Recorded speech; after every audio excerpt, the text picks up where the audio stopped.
없더라. 아멘. 오늘도 이렇게 인사했으면 좋겠습니다. 하나님 은혜와 평강이 우리와 함께 있길 바랍니다. 인사했으면 좋겠습니다. 하나님 은혜와 평강이 우리와 함께 있길 바랍니다. 네. 지난 2월달은 저에게 참 감사한 달이었던 것 같습니다. 그 이유는 두 가지 이유가 있습니다. 첫 번째는 제가 무사히 신대원 3년을 무사히 졸업했다는 겁니다. 그 사실에 참 감사드립니다. 그리고 부족한 저를 향해 참 많은 성도님들이 축하해 주시고 격려해 주셨다는 것을 보면서 참 내가 이 교회에서 많이 사랑을 받고 있구나, 기도를 많이 받고 있구나 생각이 들었습니다. 참 부족한 사람임에도 불구하고 격려해 주시고 기도해 주시는 우리 성도님들, 이 자리를 빌어서 정말 다시 한 번 더 감사드리는 말씀을 드리고 싶습니다. 그런데 끝난 줄 알았는데 또 염치를 불문하고 우리 성도님들께 이 자리를 빌어서 또 기도를 부탁드리고 싶은 게 하나 있는데, 바로 3월 말에 제가 강도사 고시가 있습니다. 지금 성도님 어떤 분들 중에서는 벌써 저를 강도사라고 불러주시는 분들이 참 감사하게도 계신데, 참 그분들에게 안타까운 것은 제가 지금 강도사가 아닙니다. 강도사가 아니라 전도사입니다. 아직 그 강도사 고시를 합격해야 드디어 강도사가 될 수가 있습니다. 그런데 정확히 3월 28, 29, 30일 3일을 걸쳐서 이 시험을 치게 되는데, 잘 준비할 수 있도록, 그리고 잘 좋은 결과 나올 수 있도록 우리 저를 위해서 또 생각나실 때마다 기도를 해주시면 감사하겠습니다. 네, 말씀을 들어가기 전에 산에서 흐르는 강이나 또 도심의 하천을 보신 적이 있습니까? 그 하천과 강을 보면 때와 날씨에 따라 변하지 않고 완전히 마르지 않는 이상 아주 자유롭게 강은 흘러갑니다.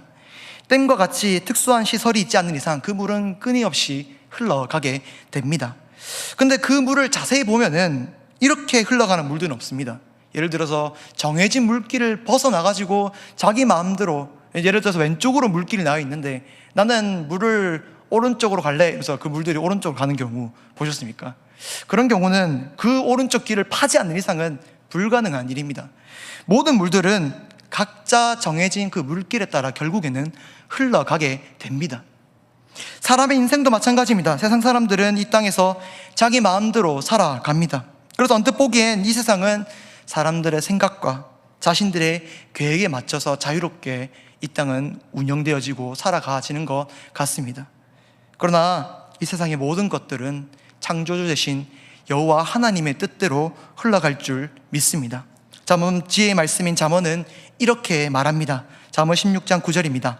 사람이 마음으로 자기의 길을 계획할지라도 그의 걸음을 인도하시는 이는 여호와시니라. 또 다른 잠언은 이렇게 말합니다. 19장 21절입니다. 사람의 마음에는 많은 계획이 있어도 오직 여호와의 뜻만이 완전히 서리라. 아멘. 결국 잠언이 말하고 싶은 것은 무엇입니까? 세상에 아무리 많은 생각과 계획들, 그들이 그 안에서 자유롭게 사람들이 살아가고 자신들의 주장대로 막 의견대로 소견에 옳은 대로 간다 하더라도 결국에는 하나님의 뜻대로 간다는 겁니다. 이것이 세상의 이치며 자연의 이치입니다. 오늘 본문도 이러한 잠언의 말씀에 전적으로 동의하고 있습니다. 이전에도 말했듯이 에스더에는 하나님이란 단어가 전혀 등장하지 않습니다. 오늘 본문에도 여전히 하나님은 등장하지 않습니다. 오히려 사람들의 생각대로 오늘 본문은 흘러가는 것 같습니다. 아하수에로 왕뿐만 아니라 와스디도 나오고 여러 신하들이 이렇다 저렇다 결정하면서 그들의 결정대로 오늘 이 본문의 내용이, 스토리가 흘러가는 것 같습니다.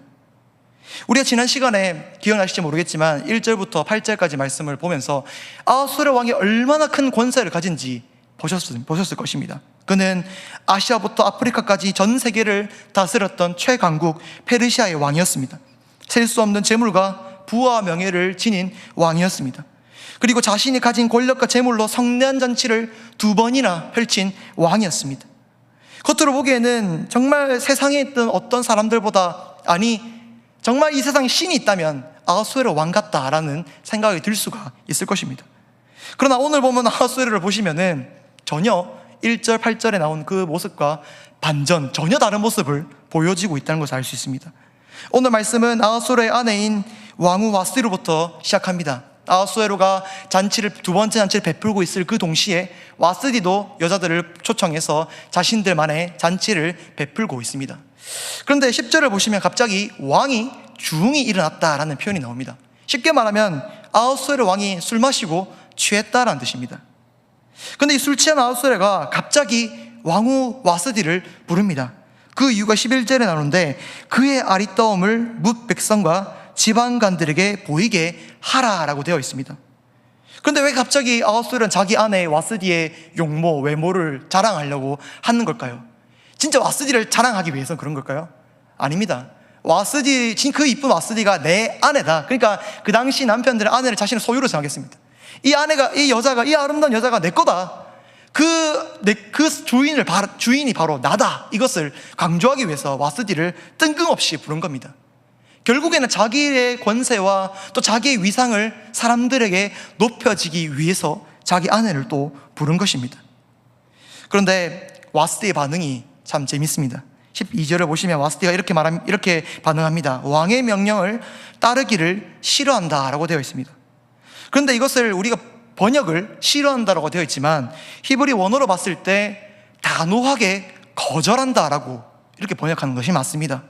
다시 말해 와스디는 왕의 명령을 단호하게 싫습니다. 나는 가기 싫어요. 이렇게 말한 것입니다. 그렇게 그 드높은 권세를 가진 아프리카부터 아시아까지 그 온 세계를 다스리는 그 왕의 말을 한 여자가 지금 거절하고 있는 것입니다. 우리는 이 와스디의 거절을 통해 한 가지 사실을 유추할 수가 있습니다. 그렇게 드높을 줄 알았던 아하수에로의 권세, 그 권세, 그대의 말 한마디면은 이루어지지 않을 것이 없다라고 생각했는데 오늘 당장 자신이 가장 옆에 있는데 가장 측근이라 여길 수 있는 자신의 아내의 마음도 어떻게 하지 못한 비약한 왕임을 볼 수가 있습니다. 그의 권세, 아하수에로의 권세는 이 본문이 진행되면 진행될수록 낮아지기 시작합니다. 보통 왕비에게 이런 수치스러운 일을 당하고 나면은 대부분 사극을 보시면 어떻게 왕이 행동합니까? 여봐라, 그 왕비를 데리고 와서 당장 그에게 사약을 내리거라, 이런 징벌을 차거라, 이렇게 말을 했을 겁니다. 자신의 권위가 높은 왕이면 왕일수록 아마 이렇게 단도직입적으로, 즉흥적으로 행동했을 겁니다.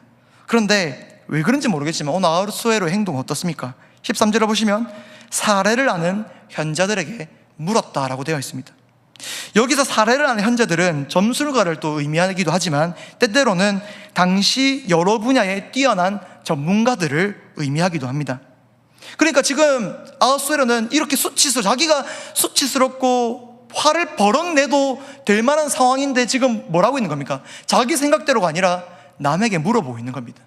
자기보다 좀 똑똑한 사람한테 물어보고 있는 겁니다. 우리 지난 말씀을 생각해보면 아하수에로는 말씀에는 안 나왔지만 그가 역사적인 행적을 봤을 때 나는 신이다, 그 어떠한 왕보다 지혜롭고 그 어떠한 왕보다 공의로우며 그 어떠한 왕보다 내가 제일 높다, 제일 잘났다, 이렇게 말했던 사람이 아하수에로 왕입니다. 그런데 지금 뭐하고 있습니까? 자기 아내에 대해서 수치스러운 부끄러운 일을 당했음에도 불구하고 그것조차 자기 마음대로 자기 생각대로 하지 못하고 옆에 사람한테 물어보는 겁니다. 그런데 이 현자들이 설명이 오늘 본문에 좀 더 나와 있습니다. 14절을 보시면 7명의 신하가 나오는데 이 신하에 대해서 뭐라 말하냐?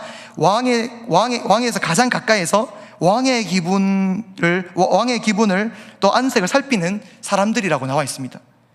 이런 사람들은 어떤 사람들이냐면 왕한테서 신하들 중에서도 가장 가까운 사람들입니다. 근데 그 당시 신하들 중에서 가장 가까웠던 사람들이라 하면은 왕과 오랫동안 전쟁을 누비고 오랫동안 같이 정치와 세월을 보낸 친구들일 확률들이 높다고 합니다. 그 말이 맞다면은 지금 아하수에로는 자신의 친구들에게 자신을 내가 어떻게 해야 될까 이렇게 물어보고 있는 겁니다. 물론 지혜로운 신하에게 조언을 구하는 것 맞습니다. 그것도 올바른 정치 중 하나입니다. 그런데 지혜로운 사람이 아니라 단순히 내 옆에 가장 친한 사람, 내 옆에 관계가 있는 사람, 이런 사람들에게 조언을 묻고 결정하는 것은 어리석은 왕의 표본입니다. 이스라엘 왕 중에도 이런 왕이 있었죠. 바로 솔로몬의 아들인 르호보암입니다. 그는 왕이 되면서 어떻게 이스라엘을 다스릴까, 어떻게 아버지가 일궈놓은 이 큰 이스라엘을 내가 잘 다스릴 수 있을까라고 고민을 했습니다. 그런데 르호보암은 두 쪽에게 물어봤습니다. 한쪽은 연륜이 많고 경험도 많은 지혜로운 신하들, 한쪽은 자기가 어리서부터 친하게 자란 젊은 신하들, 이 두 쪽에게 물어봤는데 어느 말을 따랐습니까? 후자, 젊은 신하들, 친구들의 말을 따랐습니다. 그래서 그가 결정한 그 정책이 뭡니까? 바로 이겁니다. 채찍이 아닌 정갈로 너희들 이제 다스리겠다라고 말합니다. 결국 젊은 신하들의 말을 들은 르호보암은 무리한 정책들을 펼쳤고 이 일들로 인해 결국에는 북이스라엘, 남유다로 분열되게 됩니다. 마찬가지로 아하수에로도 자신의 생각이 아닌 친구들에게 지금 조언을 구하고 있는 겁니다. 이것은 아하수에로가 르호보암처럼 왕으로서 현명하지 못한 그런 모습을 보여줍니다. 아하수에로는 자신이 온 천하를 다스리는 가장 지혜로운 왕, 공의로운 왕이라 이렇게 말했습니다. 그러나 지금 실상은 아무 지혜도 없고 실제로 자기 마음대로도 할 수 없는, 자기 생각대로 할 수 없는 약한 왕입니다. 이런 왕이, 이 나라에 이런 어리석은 왕이 지금 다스리고 있다면 그 나라는 어떻게 되겠습니까? 사극의 역사 드라마를 보시면 아시겠지만, 왕이 어리석으면 그 옆에 있는 우리나라로 따지면 영의정이나 좌의정, 그런 간신들이 그 나라를 다스릴 확률이 높습니다. 오늘 본문도 보시면 어리석은 아하수에로 때문에 전혀 다른 신하들의 의도대로 이 나라의 정책이 바뀌고 있다는 것을 볼 수 있습니다. 누구의 뜻대로 가고 있습니까? 21절을 보시면 7명의 신하 중 한 명인 무무간의 생각대로 지금 가고 있습니다. 무무간의 왕후 와스디의 행동에 대해서 이것은 단순히 왕의 명령을 거부한 죄로 여기면 안 됩니다. 이것은 결국엔 이 일을 통해서 온 지역에 있는 아내들이 남편에게 대항하게 될 것이고 결국에는 사회적인 분란을 일으키게 될 것입니다 라고 확대 해석합니다. 그는 이 일 때문에 페르시아 온 여성과 아내들이 남편 권위에 대항하는 일들이 일어날 것이다, 결국 이 일 때문에 우리의 권력이 약해지게 될 것입니다 라고 주장합니다. 그래서 무무간은 두 가지의 정책을 펼칩니다. 한 가지는 바로 와스디를 폐위시키고 새로운 왕비를 간택하는 것입니다. 무무간은 와스디의 폐위를 통해 너희들 우리에게 대항하면, 우리에게 까불면 이렇게 된다 보여주는 거다. 왕비라도 얄짤없이 너희 이렇게 될 줄 알아라 라고 본보기를 보여주는 겁니다. 그리고 두 번째 정책은 조서를 내려서 22절을 보시면 조서를 내려서 온 가정이 아내가 아닌 남편이 자기 집을 주관하게 하고 자기 민족의 언어를 자녀들이 쓰도록 했습니다. 이 두 가지의 방법을 통해 무무간은 결국에 이루려는 궁극적인 목표가 무엇인 것 같습니까? 바로 20절을 보시면 바로 나옵니다. 왕의 조서가 이 광대한 전국에 반포되면 귀천을 막론하고 모든 여인들이 그들의 남편을 존경하리이다 하니라. 아멘. 이 일을 통해 모든 여인들이 남편들의 권력에 순복하는 것, 그리고 자신들의 가지고 있는 권력을 지키는 것, 이것이 신하들이 원하는 목적이었습니다. 더 나아가서 이 조서를 이용해서 자신들의 모든 가정과 사회에 더 영향력을 끼치는 계기로 삼으려고 했습니다. 자, 여기서 정리하자면 지금까지 내용을 봤을 때 오늘 본문은 누구의 의도대로 가고 있는 것 같습니까? 아하수에로의 왕대로 가고 있습니까? 아니면 신하 무무간의 뜻대로 가고 있는 것 같습니까? 언뜻 보기에는 무무간이 생각한 대로, 의도한 대로 지금 가고 있는 것 같습니다. 그렇다면 혹시 여기 있는 성도님들 중에 지금 하나님의 뜻대로 잘 가고 있다라고 생각하시는 분이 계십니까? 정말 언뜻 보기에는 하나님 아무것도 터치 안 하시는 것 같습니다. 언뜻 보기에는 일하지 않으신 것 같습니다. 전혀 등장하지도 않으시고 흔적도 없습니다. 하나님이라는 하나님이 그의 무무간의 마음을 움직여서 그가 이렇게 하게 했다, 이런 말이라도 있으면 이거 하나님 하신 거구나 이렇게 생각하면 되는데, 그런 말이 전혀 없습니다. 무무간이 자기 생각대로 왕이시여 이렇게 하십시오 이렇게 말하는 장면밖에는 없습니다. 우리가 살아가는 세상도 마찬가지입니다. 우리 눈에 보기에는 세상은 하나님보다 사람들의 계획대로 흘러가는 것 같습니다. 더 나아가서 역사는 하나님이 아니라 인간이 그 역사를 주도한다라고 생각할 때가 있습니다. 그래서 우리는 때때로 착각합니다. 정말 이 세상은 하나님의 뜻보다 인간의 뜻이 강한 거 아닌가? 하나님의 뜻이 있다고 하지만 실제로 인간들의 생각대로 이 세상은 흘러가는 것은 아닌가? 오늘 본문에서도 그렇게 말하는 것 같습니다. 오늘 본문에도 여전히 하나님은 등장하지 않습니다. 조금이라도 흔적을 보여주시면은 맞아, 하나님은 여전히 살아계셔, 이 순간 가운데 하나님 역사하시구나 이렇게 생각하면 되는데 하나님 보이지 않습니다. 에스더도 지금 이렇게 말하는 것 같습니다. 에스더도 지금은 사람들이 다스리는 세상이다, 이거 하나님 없다 이렇게 말하는 것 같습니다. 그렇다면 진짜 그럼 에스더도 하나님이 아니라 인간이 이 땅을 다스리고 있다라고 말하고 있는 걸까요? 결코 그렇지 않습니다. 우리 눈에 보이지 않지만 이미 오늘 본문에서 하나님은 자신의 계획을 이루시고 있다는 겁니다. 특히 아하수에라와 신하들의 그 내놓은 두 가지 방안, 그 방안을 통해서 하나님은 하나님의 백성을 보호하시고 지키시는 의도로 사용하고 있다는 것을 우리는 확인해야 됩니다. 먼저 아하수에라의 신하들은 첫 번째 결정 뭐라 했습니까? 와스티를 폐위하고 첫 번째는 여인들이 자신들의 남편을 존경하기 위해서 각 가정에 있는 언어들을 바꿨습니다. 이전에는 어머니의 언어로 자식들이 그 언어를 배워서 이제 살아갑니다. 느헤미야 13장을 보시면은 한 유대인이 아스토 지방 여인과 결혼해서 아이를 낳습니다. 그런데 이 아이가 히브리 말은 전혀 할 줄 모르는데 아스토 지방의 말은 할 줄 아는 겁니다. 근데 이게 참 큰 문제가 됐던 게 결국에는 이 아이가 크다 보면은 말이 통하는 사람들과 친해지지 않겠습니까? 친해지다 보면은 결국에는 그쪽 무리의 사람으로 점점 자라나게 되고 문화를 배우고 사회를 익히게 됩니다.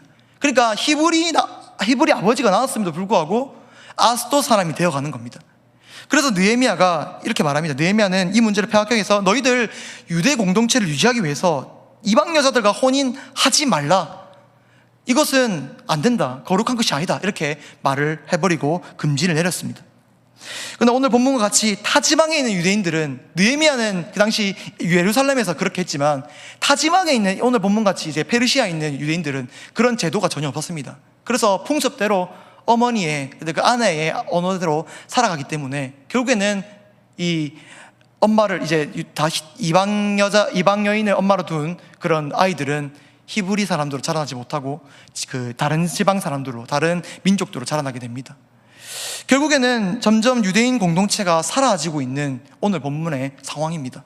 그런데 이런 상황에서 아하수에라 신하들이 어떻게 합니까? 원래 가정에 모국어였던 아내의 언어를 남편의 언어로 바꾼 겁니다. 남편 언어를 바꿨다. 비록 그러니까 어머니가 아무리 아스토 사람이라 하더라도 남편이 유대인이면 히브리어를 써야 된다는 겁니다. 결국에는 히브리어를 배우고 히브리 사람으로 자라나게 되는 것입니다. 그래서 지금 죽어가고 있던, 없어 사라져가고 있던, 점점 사회에 동화되어 가고 있던 이 유대 민족들이 다시 회복될 수 있는 계기가 열리게 된 것입니다. 오늘 이 조서를 통해서 유대인 공동체가 점점 무너져 가고 있는데 하나님께서 그것을 통해 지금 막으신 것입니다. 이것을 우리는 확인할 수가 있습니다. 그들은 전혀 하나님의 생각과 계획을 반영하지 않았습니다. 자기 마음대로 자신의 권력을 높이기 위해서 이 조서를 내린 것 뿐인데 하나님은 그들의 계획과 전혀 다르게 이 조서를 통해 페르시아에 있는 유다 백성들을 지키셨습니다. 또 한 가지 어떤 결정 내렸습니까? 새로운 왕비를 뽑자, 와스티를 폐위하고 새로운 왕비를 뽑자, 이렇게 말을 합니다. 그것을 통해서 너희들 대항하면은 우리한테 이렇게 될 줄 알아라고 본보기를 보여준 거라고 했습니다. 그런데 이 또한 하나님의 의도대로 흘러가고 있다는 것을 우리는 확인할 수 있습니다. 우리가 잘 아시다시피 와스티 다음으로 왕비가 누가 됩니까? 바로 다른 민족이 아니라 유대 민족인 에스더가 왕비가 됩니다. 당시에 페르시아는 정말 드넓은 영토를 차지하고 있었습니다. 많은 민족들을 다스리고 있었습니다. 그런데 이제 좀 역사학자들 말로 들어보면은 100% 중에 유대 민족은 몇 % 차지하고 있었을 것 같습니까? 100%의 그 민족들 중에 유대인은 진짜 많이 차와봤자 0.08% 정도, 0.08% 정도밖에 안 된다. 그러니까 나머지 99.92%는 이 확률은 이제 유대 민족이 왕비가 될 확률이 안 되는 겁니다. 모든 민족을 데리고 와라 했으니까. 근데 이 확률을 뚫고 하나님께서는 에스더를 왕비로 세우셨습니다. 에스더를 왕비로 세우자 결국에는 어떤 일이 벌어집니까? 이스라엘이 하만으로 해서, 유대 민족이 하만으로 해서 멸절당할 위기를 겪었을 때 에스더가 죽으면 죽으리라 하면 그 믿음을 나아가서 그 하만의 계략을 막게 된 것입니다. 결국에는 무무강과 아하수에로는 이것이 맞다고 생각해서 자기의 의도대로, 자기 생각대로 이것을 진행했지만 결국엔 모든 것들은 하나님의 백성을 위한 길로, 하나님 백성을 보호하는 방법으로, 방책으로 결국엔 이어지게 되었습니다. 그들은 전혀 하나님을 생각하지 않았습니다. 하나님 있는지도 모를 수도 있었을 겁니다. 그런데 하나님의 계획대로 결국에는 흘러갔습니다. 여기서 우리는 오늘 본문을 다시 돌아봐야 됩니다. 오늘 본문에서 아하수에라와 그의 신하들은 분명히 자신의 의도대로 계획하고 결정했습니다. 그들의 의도는 무엇입니까? 가정에서 남편들의 권위를 세움으로써 자신들의 권위를 강화하고 지키는 것이 목적이었습니다. 그리고 단순히 보면 그들의 의도대로 오늘 본문은 흘러가고 있는 것 같습니다.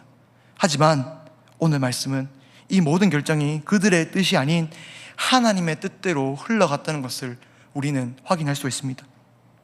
그들의 일을 통해 세상이 아닌 오히려 하나님의 백성과 그의 나라를 보호받고 더 유지되는 길이 열리게 되었습니다. 이것이 에스더에서 말하는 하나님의 섭리이자 인도하심입니다. 사랑하는 성도 여러분, 이 땅 역사는 눈에 보이는 사람들의 생각대로 흘러가지 않습니다. 세상의 왕도 아닙니다. 또 그들의 신하도 아닙니다. 우리 눈에 보이지 않지만 참 왕이신 여호와 하나님의 뜻대로 흘러가게 됨을 믿으시길 바랍니다.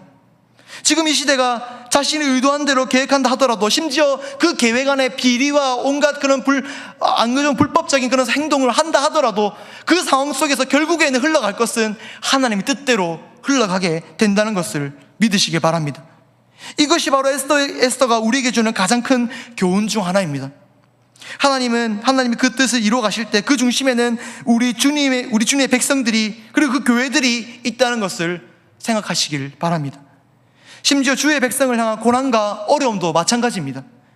이 고난의 의도는 매우 분명합니다. 마귀와 세상은 복음을 전하는 교회와 우리 성도들을 공격합니다. 무너뜨리려고 또 합니다. 요한계시록은 이 공격을 아주 자세하고 세심하게 묘사합니다. 그 내용을 읽을 때 교회는 마귀와 세상 이길 수 없구나, 결국 교회는 무너지게 되구나, 이렇게 생각하는 것처럼 보입니다. 그런데 그것이 정말 끝입니까? 그 묘사한 것대로 교회가 무너지고 그들이 세상과 마귀들이 우리가 이겼다고 환호성 치는 것으로 요한계시록이 마무리됩니까? 아니지 않습니까?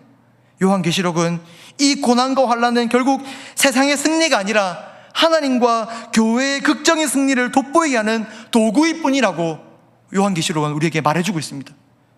더 나아가서 진정한 최후의 승리는 세상과 마귀가 아니라 우리 성도들의 것이라고 당당하게 계시록은 말하고 있습니다. 요한계시록 21장 6절입니다. 또 내가 보니 예수를 증언함과 하나님의 말씀 때문에 목배임을 당한 자들의 영혼들과 또 짐승과 그의 우상에게 경배하지 아니하고 그들의 이마와 손에 그의 표를 받지 아니한 자들이 살아서 그리스도와 더불어 천년 동안 왕노릇하니. 아멘. 누가 이긴 것입니까? 눈으로 보기에는 세상의 고난과 핍박과 그런 것만 봤을 때는 우리가 진 것 같습니다. 우리가 말씀대로 행하다 보면 세상들에게 비난받고 놀림받고 왕따 당하고 그런 것들 보면은 우리가 말씀을 따라가는 것이 패배한 것처럼 보입니다. 그러나 오늘 본문 말씀은 우리 요한계시록 21장 6절 말씀 뭐라 합니까? 그렇게 목배임을 당하고 그 믿음을 지키고자 그 말씀을 따르고자 열심히 노력하고 그 고난과 그 역경을 인내하는 자들, 끝까지 믿음을 지킨 자들, 그들을 향해서 뭐라 합니까? 너희들이 나와 왕도를 하게 될 것이다. 너희들이 결국에는 최후의 승리를 얻게 될 것이다. 세상이 흘러가는 대로, 세상이 의도하는 대로 흘러가는 것 같지만 결국에는 하나님의 뜻이 이루어지고 세워지게 될 것을 우린 계시록을 통해서도 알 수가 있습니다. 그래서 사랑하는 성도 여러분, 세상을 살면서도 하나님의 뜻을 바라봐야 하는 이유가 바로 여기 있습니다. 왜냐? 세상의 뜻은 잠시 이루어지는 것 같지만, 그것이 완전한 것 같지만 결국은 진짜 완전하신 하나님의 말씀과 그 뜻대로 이루어지기 때문에 우리는 그 영원한 것을 바라봐야 되지 않겠습니까? 심지어 우리가 지금 당하고 있는 이 고난마저도 주님의 뜻대로 이루어질 것이란 것을 확신하며 나아가야 되지 않겠습니까? 우리가 지금 보고 있는 상황 가운데 정말 믿음 지키기 어려운 상황 맞습니다. 그런데 앞으로도 계속해서 그것이 이어진다 하더라도 그 믿음을 버려야 되는 것입니까? 아니지 않습니까? 그 믿음을 지키는 것이 하나님의 말씀이고, 그런 상황 가운데서 예배를 지키고 끝까지 예배에 나와야 되는 그것이 하나님의 뜻이지 않습니까? 그렇다면은 결국 그 뜻이 이루어질 것이라고 생각한다 하면은 그 하나님의 뜻이 결국에는 완전히 세워질 것이라는 것을 확신하는 성도라고 한다면 우리가 해야 될 것은 무엇입니까? 그분의 뜻을 따라가는 겁니다. 그분의 뜻을 바라보고 믿으며 아멘하며 신실하게 나아가야 되는 것입니다. 우리의 삶에서 그분의 뜻과 섭리를 더욱 신뢰하며 오늘도 그리스도의 성도로 살아가는 우리 성도들 되시길 주님의 이름으로 축복합니다. 아무리 어두운 현실 속에서라도 우리가 믿는 예수 그리스도께서 변함없이 여전히 진리이시기 때문에, 빛나는 진리이기 때문에 우리는 그 진리를 따라 가야 될 줄 믿습니다. 진리이신 예수 그리스도를 끝까지 붙들며 살아가는 저와 성도들 되시길 주님의 이름으로 축복합니다. 말씀 마무리하도록 하겠습니다. 에스더에서 아하수에르 왕은 엄청난 권력을 지닌 왕이었습니다. 그러나 사실은 그는 자신의 안에도 어떠한 판단도 할 줄 모르는 어리석고 유약한 왕이었습니다. 그래서 왕비의 폐위도, 전국의 뿌리를 줘서도 자신이 아닌 신하의 뜻대로 결정하였습니다. 그러나 오늘 본문의 사건은 아하수에르 왕도 아닌, 신하의 뜻도 아닌 하나님의 뜻대로 흘러간다는 것을 확인할 수 있습니다. 분명히 세상은 계획하고 실행했지만 결국 하나님의 백성들을 지키고 구원하는 방편으로 사용되었습니다. 사랑하는 성도 여러분, 이것이 세상의 이치입니다. 변하지 않는 진리입니다. 수많은 계획과 생각이 이 땅에 가득 채워져 있어도 세상의 역사를 인도하시는 분은 하나님이심을 믿으시길 바랍니다. 그리고 어떤 상황에도 하나님의 뜻이 이루어짐을 믿고 오늘도 그분의 뜻을 향해 힘차게 나아가는, 거룩함으로 나아가는 저와 창원사역의 성도들이 되시길 주님의 이름으로 축복합니다. 오늘 말씀을 기억하시면서 기도의 자리에 나아갔으면 좋겠습니다. 우리 부흥 한번 같이 부르면서 기도의 자리에 나아갔으면 좋겠습니다.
말씀을 생각하며 기도했으면 좋겠습니다. 진짜 이 땅을 다스리는 왕이 누구십니까? 우리의 인생을 참 인도하시고 주관하시는 분은 누구십니까? 세상 정부입니까? 세상 왕입니까? 세상 사람들입니까? 우리 자신입니까? 아니지 않습니까? 진짜 우리를 다스리시고 인도하시고 주관하신 분은 우리를 창조하신 하나님 아버지인 줄 믿습니다. 우리 이렇게 기도했으면 좋겠습니다. 세상을 다스리는 하나님을 섬기며 그분의 뜻을 구하고 성취하는 성도가 되게 하여 주시옵소서.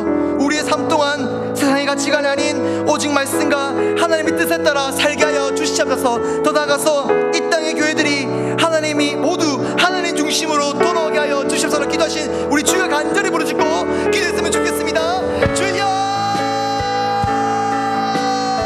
주님 그렇습니다. 오늘 말씀을 통해 우리의 눈으로 보기에는 그냥 그대로 세상의 뜻대로 올라가는 것처럼 보이지만 아버지의 눈에 보이지 않는 하나님께서 장으로 이 땅을 인도하시고 주관하고 계실 줄 믿습니다.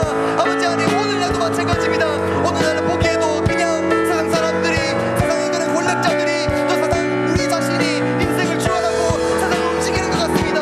그러나 그런 것이 아니라 결국에는 하나님이 그것을 주관하시고 인도하시고 모든 것이 하나님 뜻 안에서 섭리대로 이루어질 줄 믿습니다. 주님, 우리의 믿음이 계속해서 그 말씀을 바라보게 하여 주셔서 그 진리를 향해 있게 하여 주시면서 하나님의 뜻을 더욱더 공감히 여기며 하나님의 뜻을 바라보며 나아가는 우리들이 되게 하여 주시옵소서. 정말 우리의 뜻이 아닌, 우리의 생각이 아닌, 정말 하나님 이 상황 가운데서 어떤 뜻을 이루려 하십니까? 하나님, 이 상황 가운데서 주님이 원하시는 일이 무엇입니까? 그 뜻이 이루어지게 하여 주시옵소서. 주교의 말씀처럼 정말 이 땅 가운데 하나님의 뜻만이, 주님의 뜻만이 이루어지게 하여 주시옵소서. 주님의 뜻을 위해 나의 삶을 바치옵니다. 나의 삶을 돌려드립니다. 주님이 죄악된 삶, 더러운 삶이지만 주님이 삶을 통하여서 하나님의 영광을 쓰게 하여 주시옵소서. 하나님을 드러내는 그런 우리 교회가 될 수 있도록 도와주시옵소서. 우리 교회 자체를 높아지는 것이 아니라 우리 교회가 결국에는 높이고 불러야 될 것은 당신의 이름, 하나님의 이름인 줄 믿습니다. 하나님, 정말 하나님 영광 받아주시옵소서. 우리 교회 사역과 우리의 삶을 통해서 하나님만 높임을 받아주시옵소서. 두 번째로 나라, 민족과 교회를 위해서 기도했으면 좋겠습니다. 오늘 대선했습니다. 계속 이제 앞으로 이제 좀 있으면은 지금 나오고 있는지 모르겠지만 결과가 개표가 계속 이제 이루어지게 될 것입니다. 정말 오늘 마지막으로 대선을 위해서 또 기도했으면 좋겠습니다. 하나님을 합한 지도자가 선출돼야 할 줄 믿습니다. 그래서 이 땅의 교회들이 회복되는 역사가 일어나게 하여 주시옵소서. 정말 세상 지도자들이지만 결국엔 그 지도자들을 인도하실 분도, 그 지도자가 생각한 대로 흘러가는 것이 아니라 결국에 하나님의 뜻대로 흘러가지 않습니까? 그러니 하나님 마음을 그 누구보다 잘 알고 하나님 마음에 합한 자가 선출될 수 있도록 도와주시옵소서. 우리 대선을 위해서도 기도했으면 좋겠습니다. 또 두 번째로 사랑하는 담임 목사님, 말씀과 사역, 또 담임 목사님과 말씀의 사역들을 붙들어 주시고 성령 충만케 하여 주시옵소서. 코로나 비롯한 여러 원인들로 인해 힘들어하는 환우들을 또 회복시켜 주시옵소서. 또 전쟁 중인 우크라이나를 지켜주시고 속히 일상으로 돌아가게 해주시옵소서. 세상 속에서 하나님의 뜻을 온전하게 이루는 믿음의 세대를 세워달라고 우리 이 시간 나라와 민족과 교회를 위해서 주의 간절히 부르짖은 후에 기도했으면 좋겠습니다. 주여, 하나님 감사드립니다. 주님, 오늘 정말 뜻깊은 날입니다. 주님, 새로운 이제 지도자를 세우는 날인데 주님께서 붙들어 주시옵소서. 주님, 우리는 갈 바를 알지 못한 양떼와 같습니다. 분별하지 못하는 자들입니다. 아버지 하나님, 우리에게 지혜를 주셔서 아버지 하나님 그 지혜로 말미암아 우리가 오늘 각자의 사람들에게 선거를 했습니다. 아버지 하나님, 우리가 누구 뽑을지 모릅니다. 하나님께서 누구 세울지 모릅니다. 그러나 그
마지막으로 선교사님들에서 기도했으면 좋겠습니다. 우리 아제르바이잔에서 선교하고 계시는 우리 김창수 이혜진 선교사님 기도했으면 좋겠습니다. 첫 번째로 아제르바이잔의 교회와 성도들을 위해서 기도합시다. 성도들이 참 주인이신 하나님을 깨닫고 온전한 성도로 거듭나게 하여 주시옵소서. 두 번째로 동역하고 있는 선교사역 팀들이 있습니다.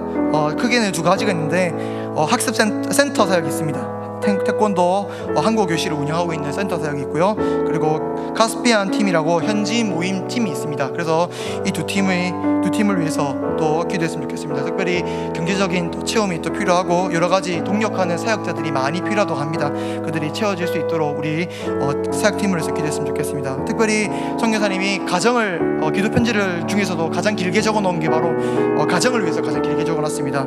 우리 사실 딸인지 아들인지 제가 잘 모르지만 제가 짐작해서 읽도록 하겠습니다. 우리 김유슬 우리 딸이 있습니다. 성장성 빈혈이 있다고 합니다. 속히 나을 수 있도록 우리 기도했으면 좋겠습니다. 우리 김고은 또 자녀가 있는데 왼쪽 눈이 온전히 회복되게 하시고 특별히 이제 학교에 들어갔다고 합니다. 좋은 친구들 사귈 수 있도록 도와주시옵소서. 우리 도윤이를 위해서 기도했으면 좋겠습니다. 하나님의 사랑을 알고 그 사랑을 전하는 온유한 아이로 자라나게 해달라고 기도했으면 좋겠습니다.